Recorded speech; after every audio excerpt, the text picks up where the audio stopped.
Então, minha gente, abra suas Bíblias, abra versos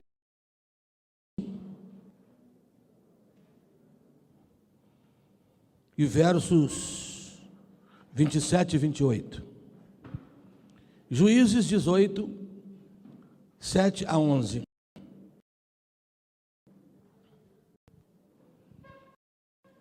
Cinco espiões iram até a cidade de Laís, onde notaram que os habitantes levavam uma vida tranquila, como os sidônios. Eram pacíficos e viviam em segurança, pois não havia quem os oprimisse em sua terra.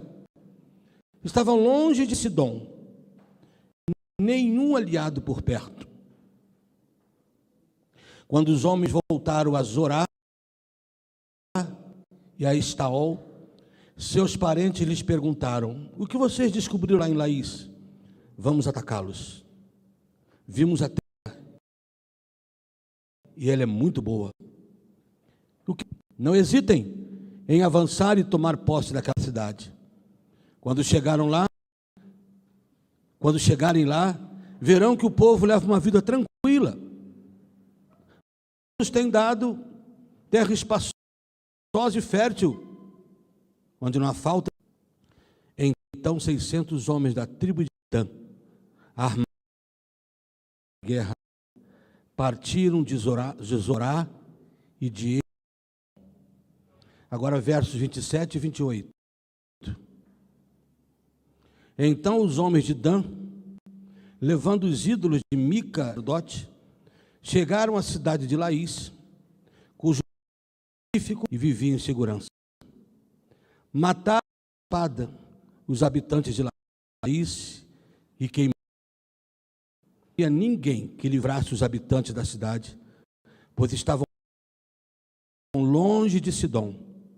E não. Isso aconteceu no vale de Het-Reob. Amém.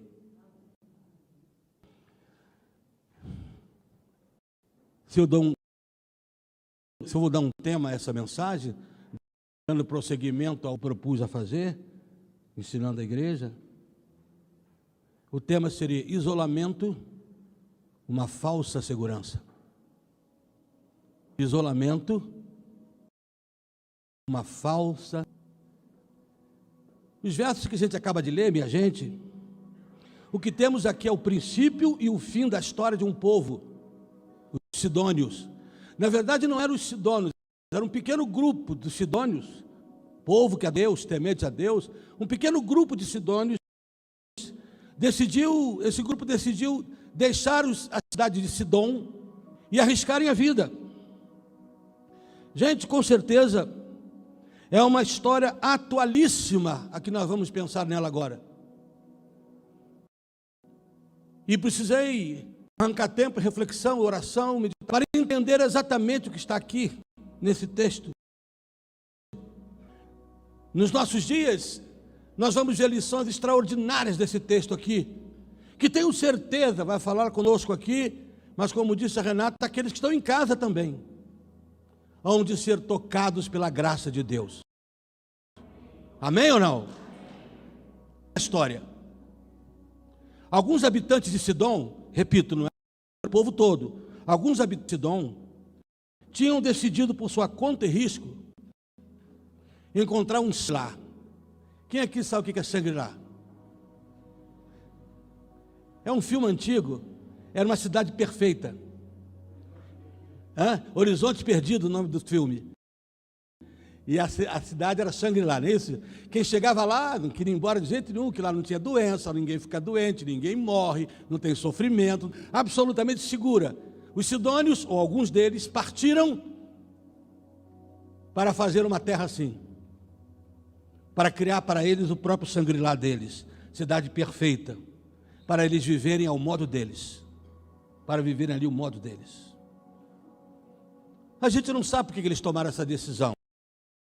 Talvez, autores, essa decisão de se isolarem do resto do mundo, para evitarem responsabilidades indesejadas.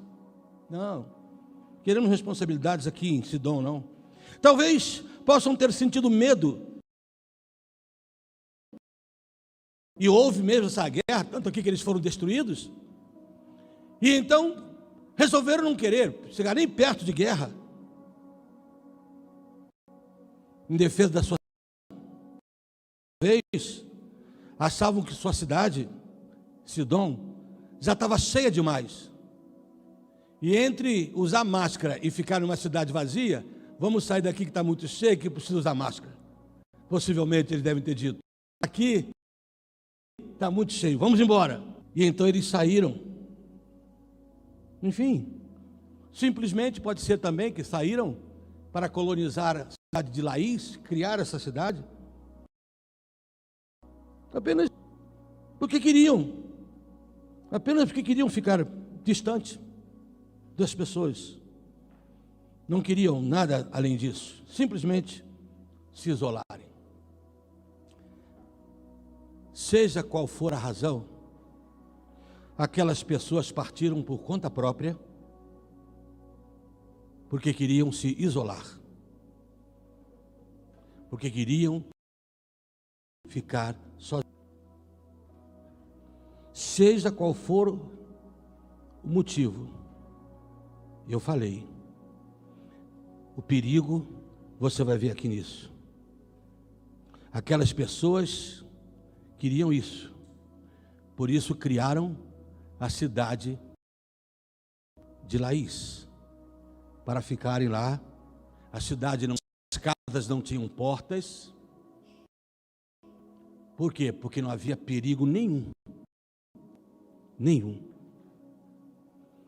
Nós vamos ver aqui, a partir dessa história, os perigos e a falsa segurança que o isolamento humano. É claro que nós precisamos por um tempo aí, quase 2 anos, se não 2, né, já, um isolamento. Mas agora, como pastor, o meu compromisso é falar do que está daqui para frente. O perigo que se encontra ainda no isolamento. Uma vez que, graças a Deus, pela misericórdia de Deus, estamos devagar, mas saindo debaixo de uma tempestade. Sim, isso tem tudo a ver com os nossos dias. Que a quantidade de pessoas que ainda está isolada. Mas eu quero agradecer a Deus, porque dando essa consciência, graças a Deus. Semana que passou, série, eu fui, ligaram para minha casa, pessoas que graças a Deus falaram que estavam voltando, e eu estou vendo aqui hoje, graças a Deus, e outras tantas, que estão saindo dos seus isolamentos, amém ou não? Retornando a ser igreja de Jesus. Isso dá trabalho para mim, isso dá trabalho para nós, isso é difícil, porque é mais fácil fingir que não está vendo. Afinal de contas, o cara manda o dízimo pelo Pix da igreja, pela conta da igreja, pelo R Code, ele pode mandar o dízimo para outro lugar. Por que eu vou me preocupar? Eu não estou preocupado com o seu dízimo, com a sua oferta. Eu estou preocupado de você entender o que significa ser crente, servo, discípulo, que você está passando um grande perigo nesse momento. Vamos ver? Como é que esse povo aqui vivia no isolamento, que você vai ver que enquadra direitinho nos nossos dias. Como é que Sidom, como a vocês, era o grupo Sidom. Um grupo daquele grupo, um pequeno grupo, resolveu sair. A gente não sabe por quê, como eu disse, se era porque não queriam entrar em nenhuma guerra, porque queriam viver o conforto, queriam viver na tranquilidade absoluta. Eles, tanto ninguém se mete com a gente não se mete com ninguém, foram viver isolados. Como é que eles viviam? Primeiro, eu preciso que vocês saibam que esses eram pessoas pacíficas. Eram pessoas, gente, que amavam a paz, não eram gente ruim. Eles não eram más pessoas, inclusive tementes a Deus. Era gente boa, os sidônios, gente amável, gente da paz. Não eram pessoas más.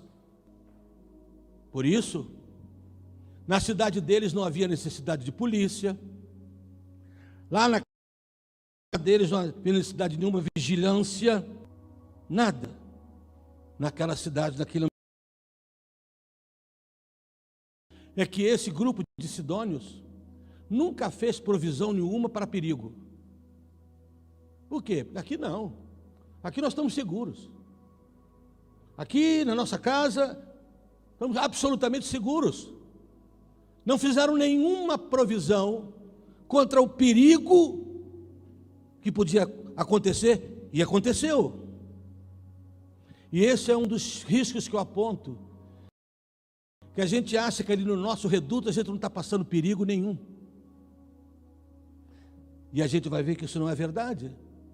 Aqui estão os sidônios, aquele grupo, se sentindo absolutamente tranquilos, com a vida deles, em paz, ninguém se mete, somos só nós, eu e a minha família, acabou, cada um com a sua família, pronto. A segunda coisa que eu preciso dizer, preparando um momento de reflexão, os sidônios se isolaram do resto do povo dele, mas do mundo todo. Você vê o verso 7, diz que eles se isolaram do povo dele e não tinha nenhum outro povo por perto. Eles não se isolaram só do ambiente sidônio deles, eles se isolaram de todos. Estavam tranquilos, vivendo segundo o que pensavam ser felizes, tranquilos, autossuficientes. Aqui em casa não precisamos de nada, nós temos tudo para... Sim, os sidônios, minha gente, tinham tudo que precisavam para sobreviverem sozinhos. Tudo. Para ficar lá clausurados. Era um povo colonizador. E encararam boa, mas que não tinha nada e construíram. Era gente trabalhadora. Não eram preguiçosos. Como hoje, as pessoas se isolam, mas continuam nos seus trabalhos. Cada um vai para o seu emprego, ou não vai. Ou quem está isolado está em casa também. Não, não está. Os homens estão trabalhando, as mulheres estão trabalhando, os jovens estão estudando, as pessoas estão saindo. Os sidônios só não queriam mais conversa com ninguém. Só não mais ser povo. Que Deus está sozinho. Eles não pararam de trabalhar. Povo trabalhador, povo bom. Tinham tanta tranquilidade naquele estilo de vida que poderiam entrar inimigos, não se preocupavam com quem entrava e saía da casa deles, da cidade. Você viu o verso 7? 5 espias entraram, olharam tudo, foram na porta deles, naturalmente dedicados, porque tudo era seguro, foram, saíram, foram lá, deram relatório, vamos lá, porque a cidade é boa, vamos arrebentar com eles. Mesmo. Eles não perceberam o perigo chegando. Os sidônios estavam tão senhores de si, da segurança que o ambiente deles, que a ambiência imediata deles lhes proporcionava, que os espiões inimigos entraram e eles não perceberam. Era um povo assim, não perceberam. Foram destruídos, porque 5 espiões entraram, você viu o texto, olharam a casa deles, a terra deles, voltaram de volta para suas terras e disseram: olha, a terra é boa, podemos ir lá. Eles não têm nenhuma força, eles não têm nenhuma arma, eles não têm nenhum povo por perto para ajudar, eles estão sozinhos. Então nós vamos chegar aos 600 homens e levando ídolos juntos e destruíram a cidade. E depois você vai ver, se quiser continuar dentro desse texto, que ainda foram morar lá. Ocuparam aquele lugar. Os sidônios eram gente boa. Esse grupo era gente muito boa. Não é gente má. Quando eu fecho meus olhos e começo a lembrar de gente que está longe, eu tenho saudade, porque é gente boa. Eu tenho saudade de uma pessoa que só está absurdamente enganado. E o meu compromisso é ajudar. Eles, tudo que precisavam estavam lá. se isolaram, como diz aí o verso 7, os 5 homens prosseguiam até a cidade de Laís, onde notaram que os habitantes levavam uma vida tranquila, como se Deus oprimisse sua terra. Por perto. Esse era o estado. Infelizmente, derrotados, seguros. Estavam absolutamente fazendo o melhor para eles. Longe do mundo, dos perigos da guerra, das lutas. E foram destruídos, como diz o verso 11 e o verso 27 e 28.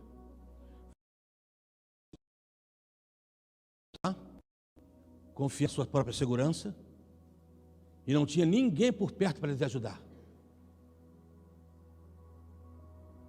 Você já está começando a encaminhar comigo, tenho certeza. Só eu te dar esse pano de fundo todo da vida do Sidônio. Porque agora, antes da gente ir almoçar, eu quero tirar com vocês algumas lições da vida desses indivíduos que se isolaram, que abriram mão, porque você vai ver que gradativamente, é só ler o texto todo, eles foram se afastando de Deus sem perceber. Viviam em Xangri-Lá, no horizonte perdido. Viviam e se bastavam, nem Deus era necessário. Minha gente, igreja amada do Senhor, quais as lições que podemos tirar desta história? Quais as lições das famílias das famílias desse povo que se isolou? Casa. Primeira lição: o perigo de nos isolarmos é que passamos a viver de segurança. Como disse, eles estavam dentro de casa e se sentiam absolutamente tranquilos, em paz, absolutamente fácil a vida. Dentro de suas casas, aqueles poucos sidônios se achavam totalmente intocáveis e seguros. Totalmente. Escutem o que eu vou dizer com muito amor, para quem está aqui, para quem está em muito amor mesmo. Você não está totalmente seguro em casa. Vou repetir. Você não está totalmente seguro por estar em casa. Você não está totalmente seguro ou segura se você está isolado. Não é não? Olha comigo. Você acha que no período da pandemia alguém estava 100% seguro fisicamente em casa? Você conhece alguém que mesmo ficando em casa não pegou pandemia, pegou o coronavírus?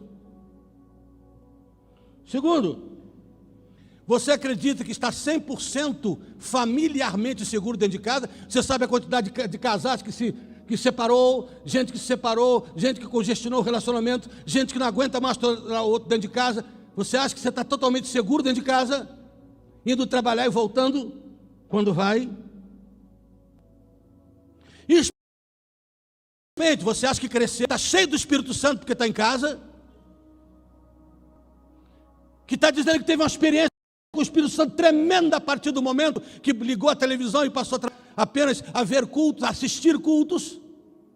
Não, meu irmão querido, eu e você passamos por esse momento difícil, que foi um dos problemas da pandemia, quando nós não podíamos ficar perto um do outro.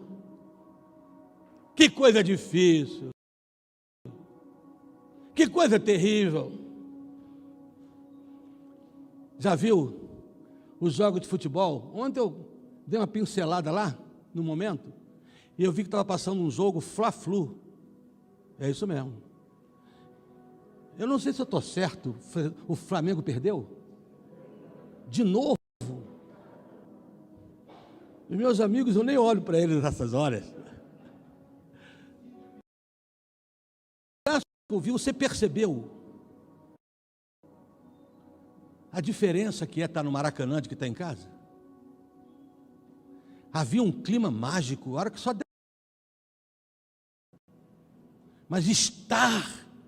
Não, ei, olha aqui para o meu rosto. Você que está em casa, não me convença que você está melhor em casa. E nem mais seguro. Porque eu não troco isso aqui por nada, gente. Está no meio do meu povo, né? Eu não troco isso aqui por nada. Espiritualmente você não cresceu. E emocionalmente? Você acha que alguém melhorou? Você tem ideia de quantidade de gente que está deprimida? Como os psicólogos passaram a trabalhar mais nesse período? Você não está seguro totalmente dentro de pseudônios colonizadores, achando que estavam seguros, totalmente seguros, e não estavam. Você sabe disso? A segunda lição que nós aprendemos é que muitas vezes o nosso isolamento, por causa do nosso isolamento, descuidamos da vigilância familiar. Estamos tão bem dentro de casa que não notamos o perigo se aproximando.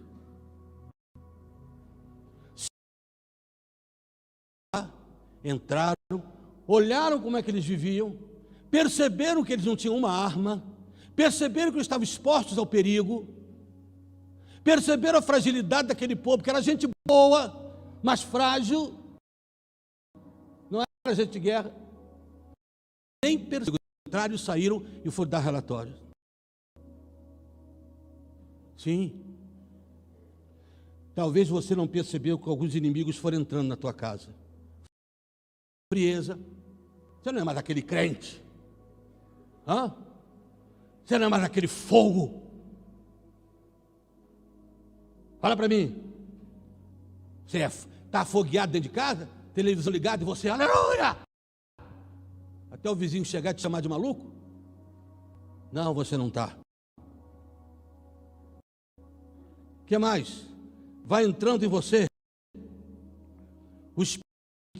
Está todo mundo errado, o pastor está errado, os crentes estão errados. Estava lendo de um pastor que uma irmã chegou para ele: vou deixar a igreja que eu estou discordando de muita coisa lá. A sua família é perfeita? Não. Você discorda de muitas coisas? Eu gosto muito do meu marido. E você resolveu deixar ele por isso? Vai largar a sua família porque você discorda? Isso é esfriamento espiritual. Porque se a decepção entrasse no meu coração, ou talvez muitos aqui, hein, pastor Moacir? Nós estaríamos muito longe. Pela quantidade de decepção, de traição, de vileza, as quais a gente passa. Sim. Mas o melhor do mundo é a igreja de Jesus. O melhor lugar do mundo é a igreja de Jesus. Diz para alguém do seu lado: você está agora, nesse momento, no melhor lugar do mundo. Fala aí.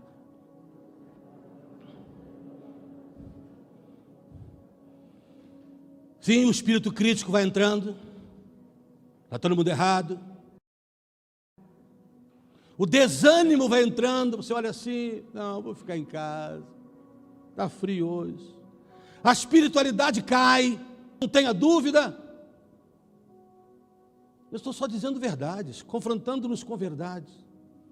Esses inimigos vão entrando e, como o pessoal de Sidônia, não se percebe. Até porque, você percebeu aqui o texto? O texto diz que esses 5 espias foram lá, olharam, não fizeram nada. Voltaram e trouxeram 600. É assim que Satanás faz. Ele não ataca a gente precipitadamente, não. Ele vai estudar a tua casa. Ele vai estudar lá quem é o chato. Quem é que se explode à toa, que ofende todo mundo dentro de casa? Quem é que é frio na fé e acaba contagiando os outros todos? Vão atacar aquele ali. Vão atacar aquele ali, que quer que o filho venha na escola dominical, mas ele não. Ele primeiro sonda, para depois trazer exército, para arrebentar. Sim. Ele vai. Talvez você não tenha percebido. Percebeu? Está percebendo? Agora que eu estou falando aqui, está dando uma acordada aí? Estou jogando uma água fria no teu rosto? é o meu propósito. Acorda, não somos mais o mesmo. Dê os nossos aleluias.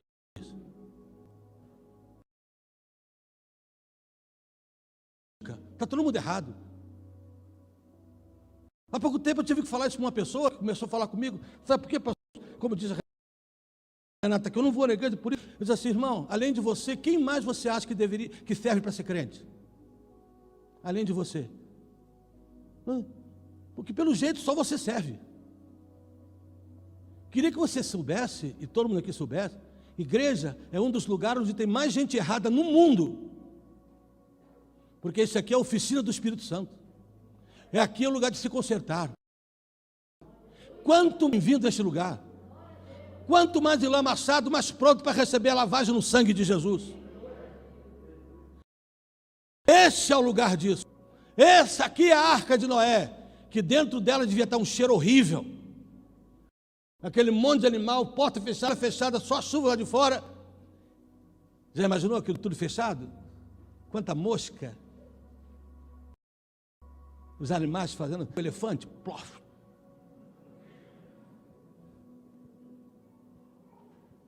O cheiro devia estar muito ruim. Mas eu pergunto, se você pudesse, perguntasse a alguém que estava dentro da arca se queria sair. Não, por quê? Porque aqui dentro tem mau cheiro, lá fora tem morte. Lá fora tem juízo. Deus está ajuizando esse planeta. A igreja tem seus odores? Tem. Porque você e eu sabemos, ela é formada de gente como eu e você. Os sidônios não perceberam que estavam sendo invadidos, porque estavam vivendo muito em paz. Nós estamos tão distraídos com a nossa internet, nós estamos tão distraídos com o nosso Facebook, Instagram e todas as outras coisas, TV, novelas muitas vezes, que não pegar do inimigo. De repente eu abro os olhos, como eu posso estar tão longe de Deus assim? E se você é crente, você vai chegar a esse momento. Como é que pode? Eu estar assim. Essas pessoas nunca imaginaram que teria esse desfecho. Eles estavam seguros dentro de casa. Você também não imagina desfecho ruim. Você está seguro. Você é trabalhador. Está precisando de que leite? Está aqui. Está precisando de que pão? Está aqui. Precisa do corpo de Cristo. Você precisa ser corpo, porque você vai ver por quê. Como você pode ser destruído sem perceber. Os inimigos, você viu o verso 27? Os inimigos trouxeram ídolos quando entraram para destruí-los. Ídolos, é assim que Satanás faz. Ele entra na casa da gente, ele entra na vida da gente, ele entra no nosso isolamento e leva ídolos para lá.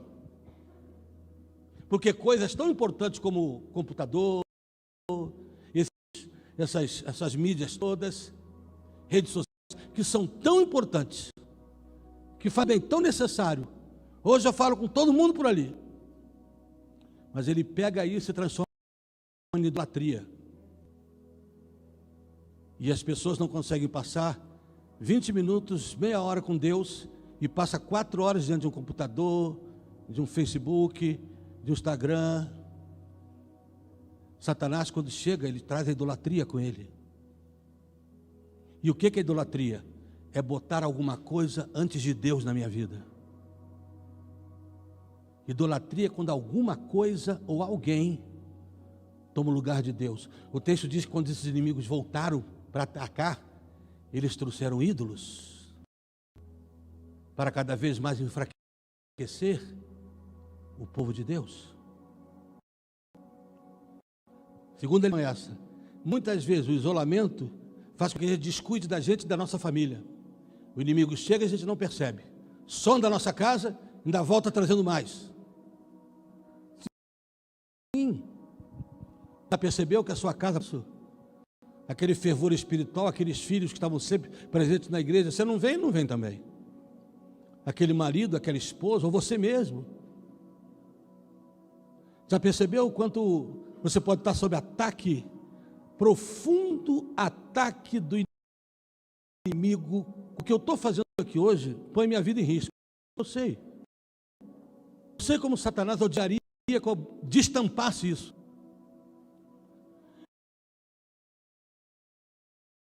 De Deus, não destampasse isso, não tirasse essa máscara, para as pessoas prosseguirem, e a gente fingindo que não vê. O terceiro perigo, e é o perigo maior do isolamento, é que quando precisamos de ajuda, socorro, não temos ninguém por perto.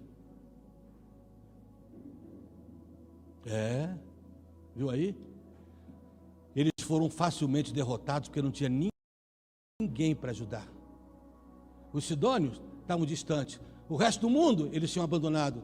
Estavam sozinhos para encarar os inimigos, eles sem nenhuma arma. Por quê? Porque com isso sacado da nossa vida, ele vai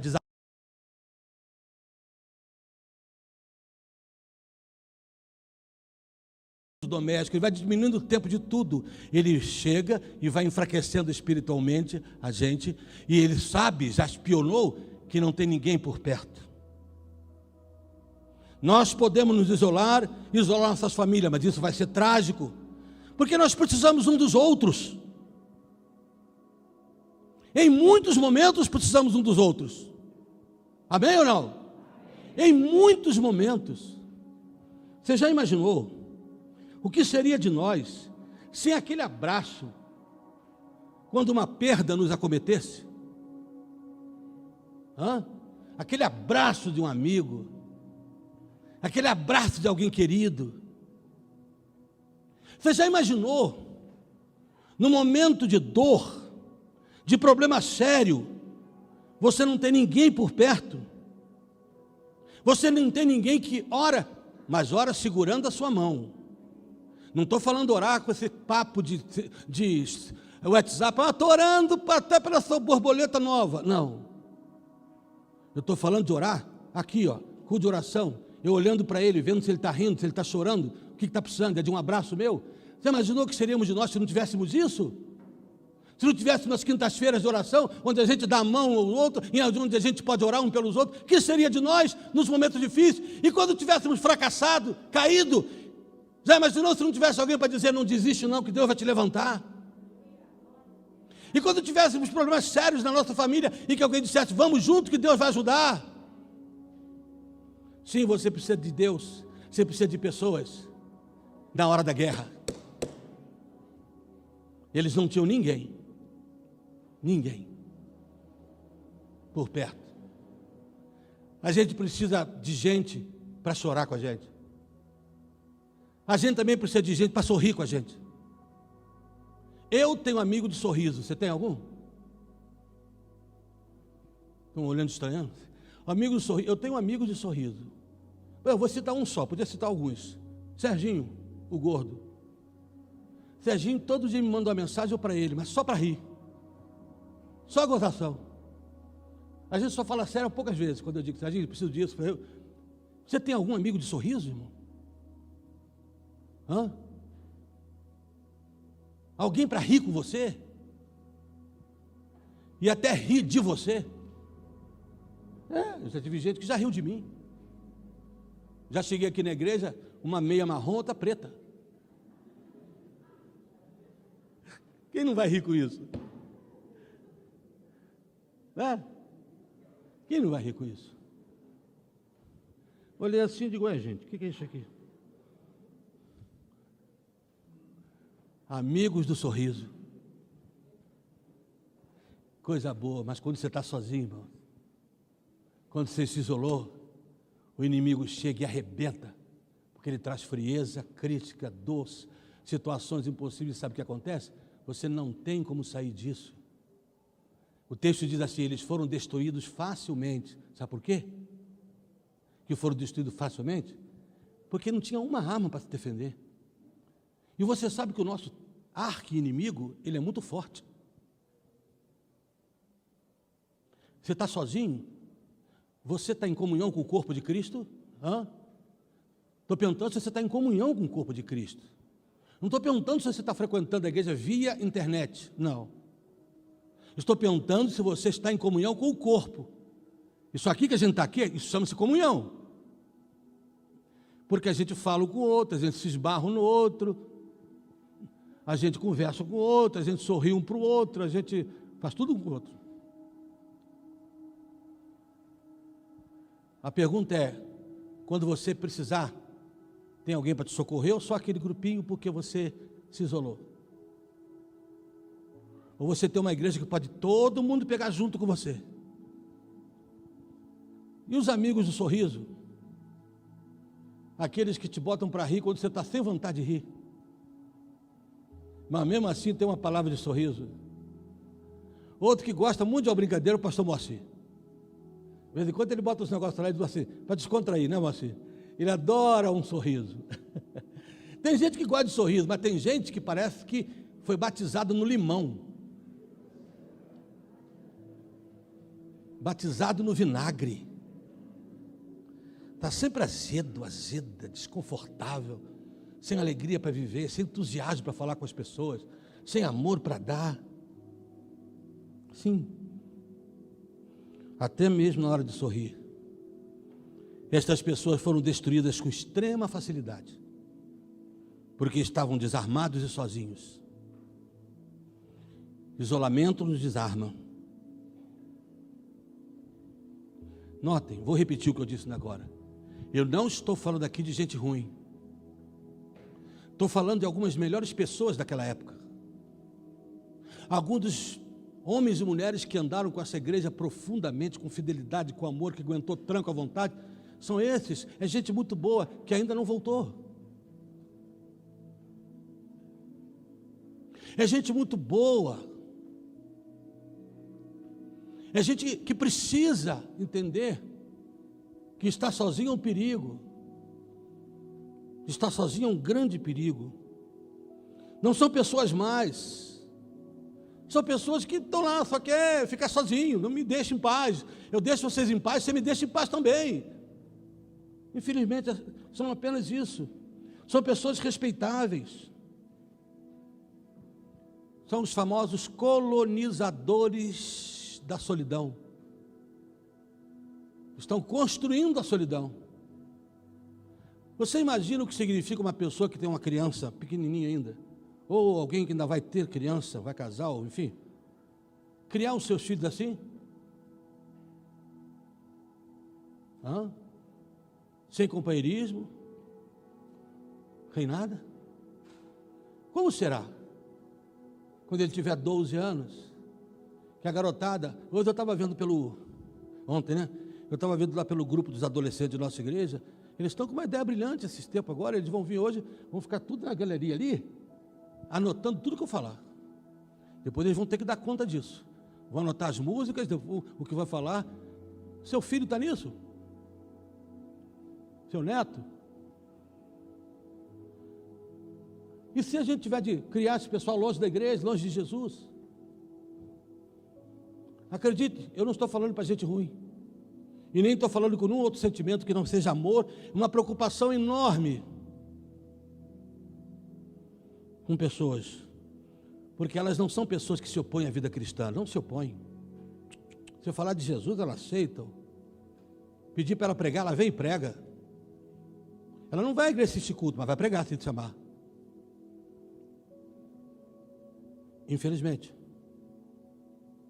Porque querem só as coisas delas. Não são pessoas más, eu vou repetir.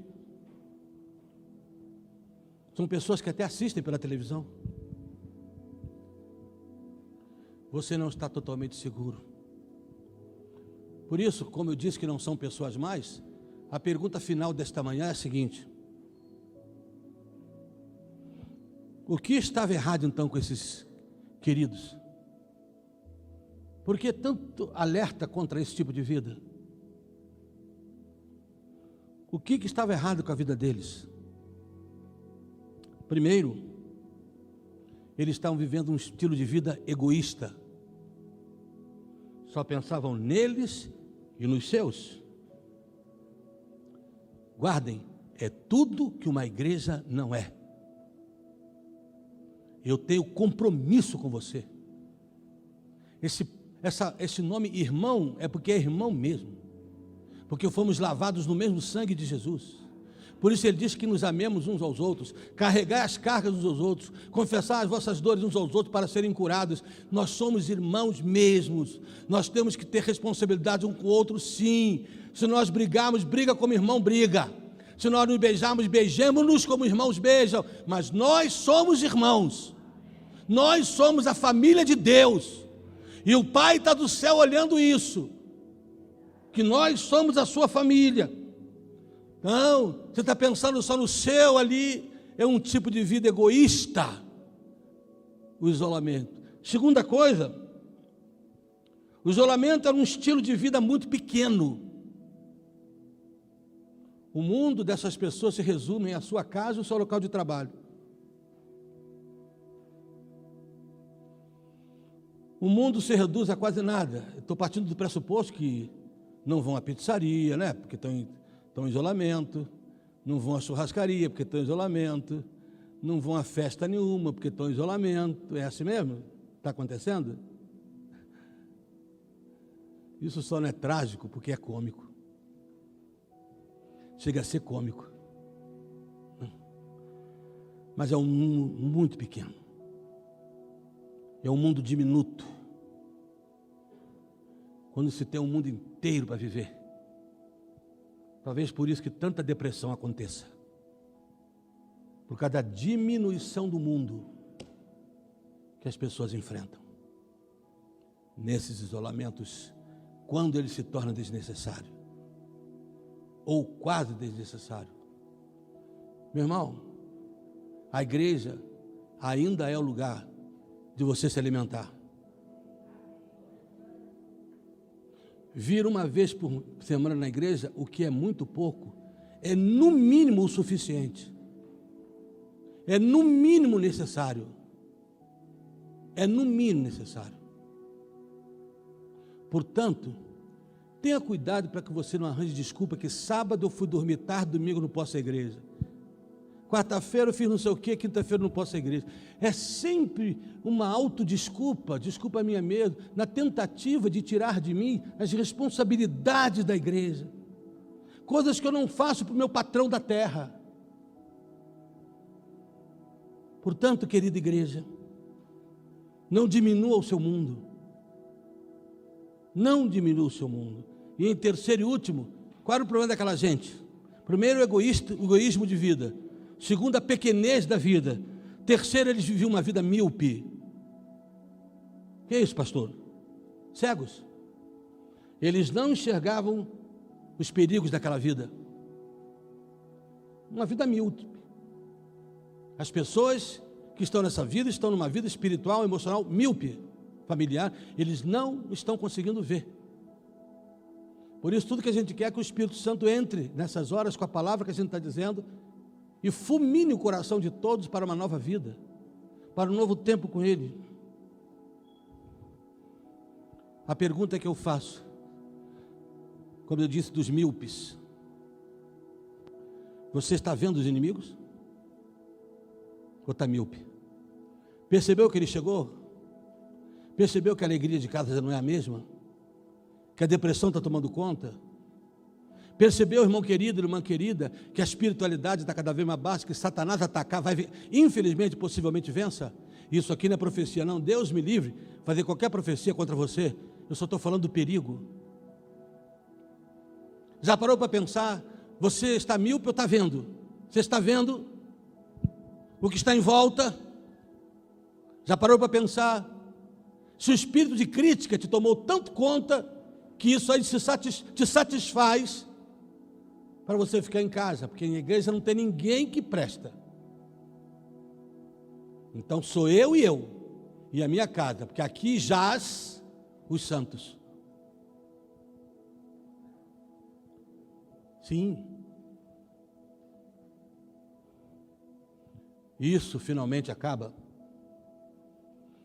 criando um estilo de vida suicida.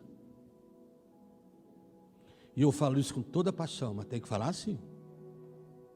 A humanidade não suporta mais a gente pregar passando glacê em cima. Um estilo de vida suicida. A qualquer momento você pode acabar com a vida espiritual da sua família e você. E o que é pior, achando que está tudo bem. Esses aqui foram invadidos por inimigos sem perceber. Os inimigos entraram, olharam, saíram, trouxeram 600 homens, dá para a gente vencer. Eles estão desarmados e eles estão sozinhos, totalmente sozinhos. É isso que é o nosso desafio do discipulado cristão, que a gente hoje falou tanto sobre isso, inclusive, de sermos alguém flexível às pessoas, que possamos andar junto com as pessoas. Igreja não é uma empresa para cada um faz o seu. Não conheço quase ninguém, ou se não podia até dizer, que porque se decepcionou, abandonou o emprego. Mas nós fazemos isso com tanta facilidade. Será que o nosso Deus merece isso? Hoje é um estilo de vida suicida, porque pode vir a trazer consequências graves. Venha, não fica desarmado, venha receber um abraço, um sorriso, uma palavra face a face, como se você estivesse no Maracanã, cujos motivos são diferentes, é claro, mas está ali junto com pessoas. E quando o teu time faz gol, você abraça, grita. E é isso que nós esperamos quando Jesus fizer o gol. E Ele faz todo dia. O supremo artilheiro, o Senhor Jesus.